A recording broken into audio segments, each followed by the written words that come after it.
Let's talk about wide receivers that you need to be starting in week 5 of fantasy football. As always, we're going to break them up into buckets, your smash starts, your solid starts, and your high risk, high reward starts. 3 buckets, 9 total players. The guys listed on the screen right now, we will not be talking about. These are all obvious must starts. Get them locked and loaded into your lineup. All right, let's start with the high risk, high reward category. And the first guy up is Jameson Williams. After all offseason, everyone was hyping up Jamo, the coaching staff, the players. New offensive coordinator John Morton was raving about how Williams is going to have this breakout campaign. The Lions loved him so much that they gave him $83 million before the season started. And what has he done? Pretty much nothing, as he's been a massive disappointment outside of one game. 3 out of 4 games, he's been under 50 receiving yards. It's been the Amon-Ra St. Brown show, and everyone, myself included, this offseason thought, all right, Ben Johnson's leaving, Morton is coming in, he likes to air it out more. Jameson Williams is going to be a huge part of this offense. That did not happen, as Amon-Ra St. Brown is cemented as the alpha in this offense, in this receiver room. And I mean, obviously I didn't think Amon-Ra St. Brown was going to go away. I just thought Jameson Williams was going to be producing a lot more than he has been so far. That being said, to be fair to the Lions, they are making an effort to get Williams the ball as of late. He saw a season-high 8 targets in week 4, along with 195 unrealized air yards, which is the 3rd highest single-game mark since 2022. That all being said, I think we have a big Williams week finally in week 5 against the Cincinnati Bengals, who have a terrible defense. They can't really do anything on either side of the ball at this point, as the Bengals have allowed the 7th most receiving yards to receivers this season. Vegas surprisingly has this game as the highest point total on the slate. I don't know if they think that Cincinnati is going to be able to put up points, or that the Lions are just going to throw up 50 on them, which very well could happen. So that's why I think Jameson Williams could have a big game, because I don't think it's going to be competitive whatsoever. I just think the Lions are savages and they don't care, and they're going to continue to throw on you if they're up 30. So if you have Jamo on your roster and you need someone that could send you over the top this week, put Williams in your flex. I think he has a big game. Next guy up on this list is Chris Godwin, who was not really eased back into action in week 4. He didn't stuff the stat sheet though either. 3 receptions, 26 yards, 5.6 fantasy points, but he saw 10 targets, which you love, 26% target share, 91% route participation. This is a dude coming off a gruesome ankle injury. He must have felt great, because the Bucs were full steam ahead with how often he was on the field, and I think he's going to be a huge part of this offense going forward. Emeka Egbuka and Godwin are going to be the guys in the passing attack, because we know Mike Evans is going to be out for the next 3-4 games. Who knows how long until he recovers from that hamstring injury. Bucky Irving has a foot ankle injury. He's probably going to miss this game as well. So this offense is going to be very condensed in terms of targets between Godwin and Emeka Egbuka. I think Chris could post huge numbers this week, as he had 17.9 expected fantasy points in week 4, which would rank 3rd at the position behind only Puka Nacua and Chris Olave on the season. And of course, there is risk here, waiting for Godwin to get back into form, back into football shape. He hasn't played in a long time, and he did see 71% of his routes from the outside. He's not getting that full-time slot role with the Mecca now on the roster, and we know Godwin is more comfortable in the slot. He produces better numbers from the slot. So it's a little concerning that he was running a lot on the outside last week, and up against Seattle in week 5, they are pretty tough on perimeter receivers. So that's my only not so sure. But if you have Godwin on your roster, I still do feel real confident about throwing him in your flex. I think he scores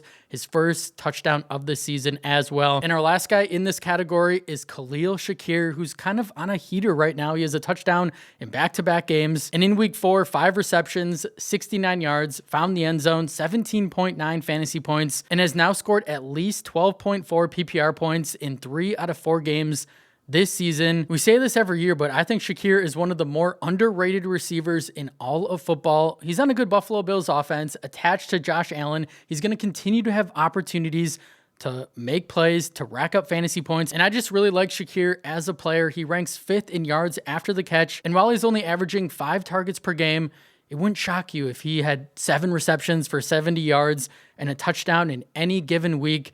And we know the Bills face off against the Patriots, divisional matchup on Sunday Night Football. I think this game is going to be more high scoring than people are expecting. The Patriots have their stud corner in Christian Gonzalez back. He returned last week. I'm expecting Gonzalez to lock down Keon Coleman, which is going to leave Shakir in a lot of nice spots running out of the slot. I think Shakir is going to have a really nice game against a Patriots secondary that doesn't really scare you outside of Gonzalez, as they've already allowed 6 receivers to score 12.2 PPR points this year. So if you need a guy to throw into your flex that I think has very nice upside on Sunday Night Football, then look no further than Khalil Shakir. All right, let's move on to the next section of the video. Solid starts. First guy up here is Stephon Diggs, who had his best game as a New England Patriot in week 4. 6 receptions, over 100 yards, 7 targets, 16.1 fantasy points, and he finally might be rounding into form coming off that ACL, and he saw season highs in route participation, target share, and is clearly the Patriots' best receiver on this roster by a mile, with Drake May looking like an ascending superstar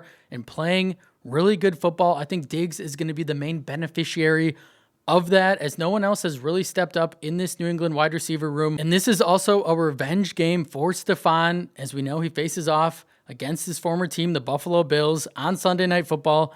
Vegas has this matchup tied for the second highest point total on the slate, and I'm expecting the Patriots to likely be trailing in this one. They're going to have to be playing catch up for most of the game, as the Bills are probably going to be able to put up a lot of points on this New England defense. I really think Diggs is a solid start, even if this matchup appears to be a little more difficult on paper. I think it's going to be high scoring.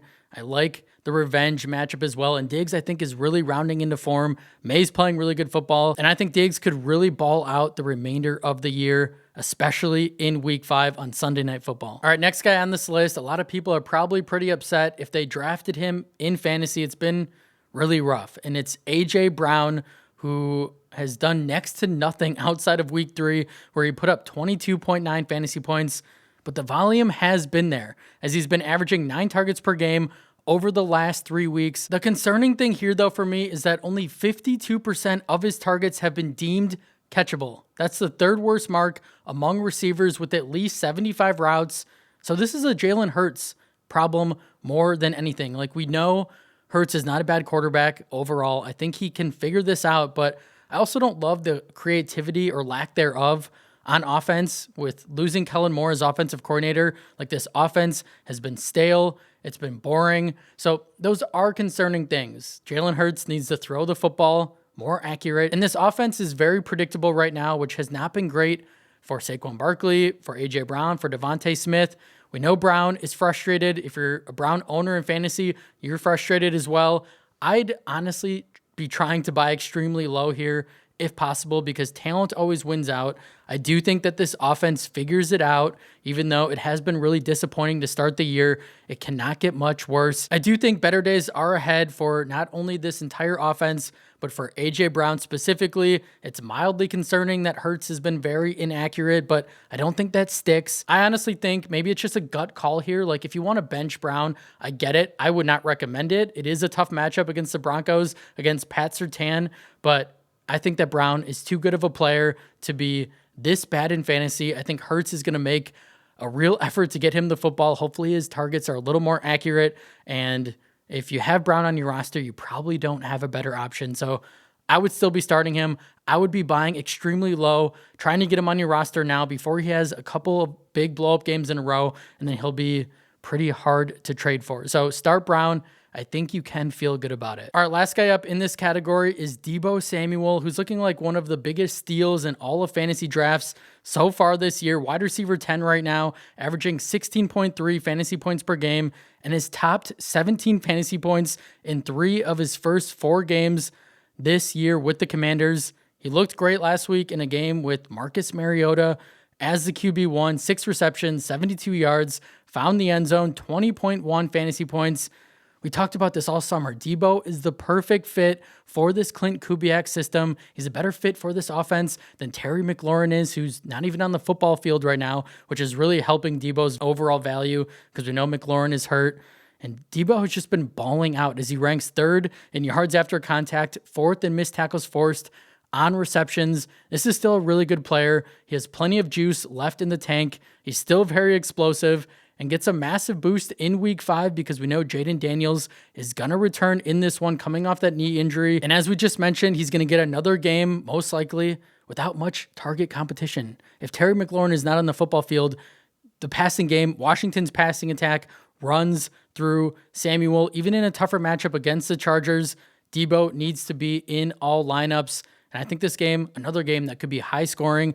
I think they're going to need a lot of Debo Samuel to have a chance at winning this game. All right, moving on to the final category, the smash starts section. First guy up here is Tataroa McMillan, who we've been waiting for the big blow-up game from the 8th overall pick. We got teased a little bit. He went over 100 receiving yards a couple weeks ago, but that big performance just has not happened yet. But the underlying metrics are telling us that it is coming as TMAC leads this Carolina wide receiver room in receiving yards. He's led them every single game this season. I wouldn't say it's that impressive because they have really no one else in the receiver room right now, but 91% snap share, 41% of Carolina's air yards, 25% target share, and is the wide receiver 13 in expected fantasy points. This is another guy who I would be trying to buy low now on before it's too late. We've seen the talent. We've seen the flashes from McMillan. He's a really smooth route runner. He just looks really good out there, especially with how big he is. He's a very crisp route runner, and Bryce Young and McMillan are still trying to figure it out. They're clearly not on the same page, as Young has missed TMAC on several potential touchdowns, and McMillan has also had a couple brutal drops, which isn't uncommon for a rookie, but if they can iron those things out, they could be lethal the rest of the year. I do think we see Tet put it all together, have his best game of the year against the Miami Dolphins, who have not been good against the pass, as they've allowed the 3rd most touchdowns to receivers this season, and they just got cooked by Garrett Wilson last week. I'd be expecting the star receiver to score his first career NFL touchdown as well in this one. All right, moving on to our next guy, a guy who you probably have not been feeling great about him being on your roster until last week, and it's Marvin Harrison Jr., who was on his way to another dud performance in week 4, but had a really strong second half, saved his fantasy day, 6 receptions, 66 yards, found the end zone, season high 10 targets, 18.6 fantasy points. Marv has seemed to struggle all year so far with his confidence. He just seems almost like he's nervous out there. But maybe after this really strong performance that he had in week 4, he can build off it. He can turn around his season because we know the type of player that Harrison can be. We know the talent that he has. Like, it's a similar situation with TMAC. The quarterback play needs to be better. Kyler Murray can take a lot of the blame here. Like, a lot of Murray's throws are not catchable. They're not accurate. That needs to change. I think this connection between Marvin and Kyler will grow as the season progresses. I think we've already seen growth between these two guys. I think Kyler is still a quality quarterback. I don't think he's an amazing quarterback by any means, but I think that Marvin can have a strong fantasy year with him as the QB1. I really do. And I think they're probably going to have to throw the football a lot more than they were planning at the beginning of the year. I think Arizona always wants to run the football. They just might not be able to run it as effectively. Now down their top 2 running backs and James Conner, Trey Benson. Like, they're going to have to throw the football in most games if they want to win. And in week 5, I really do think Marv keeps it rolling against the Tennessee Titans, who've allowed 4 different receivers to score at least 18 fantasy points against them already this season. So if you drafted Harrison, you're probably feeling a lot better. Keep him in your starting lineup, and I do think he has another big game in week 5. And our last guy on this list is Xavier Worthy, who's the focal point of the Chiefs offense in his first game back, coming off that shoulder injury. He looked really good. 5 receptions, 83 yards, 8 targets. He chipped in 2 carries for 38 yards, 17.1 fantasy points, led the team in targets, receiving yards, rushing yards against the Baltimore Ravens, along with the 71% route participation, as Kansas City did kind of ease him into action. I expect that number to go up this week. He also led all Chiefs receivers in target share at 24%, along with a whopping 57% of the team's air yards, and saw a nice 16.6 average depth of target. You really like to see that for Worthy because he was kind of that gadgety guy last year. It's nice that they are using him downfield more. We know Kansas City is going to continue to throw the ball at a very high rate because they don't have a running game. Isaiah Pacheco, Kareem Hunt stink at this point. So Mahomes is going to continue to chuck it. And I think that Xavier is going to continue to ball out and be the focal point of this Chiefs offense until Rashee Rice returns. And he has another juicy matchup in Week 5 against the Jacksonville Jaguars, who have allowed the 12th most yards to receivers this season, along with the second most fantasy points to perimeter receivers as well. So Worthy, if he's on your roster, you're really happy that he's back. Plug him in, feel really good about it, and I think he goes off on Monday Night Football. That's all I have for you guys today. Really appreciate each and every one of you watching the video. If you like what we're doing here, please like the video, comment down below, subscribe to the channel, share the video, tell your friends. Stay tuned for our next video coming out on Friday, the stash video. Be on the lookout for that. 9 a.m. Central Time is when every single video drops, 9 a.m., between 9 a.m. and 9:30, but in that window.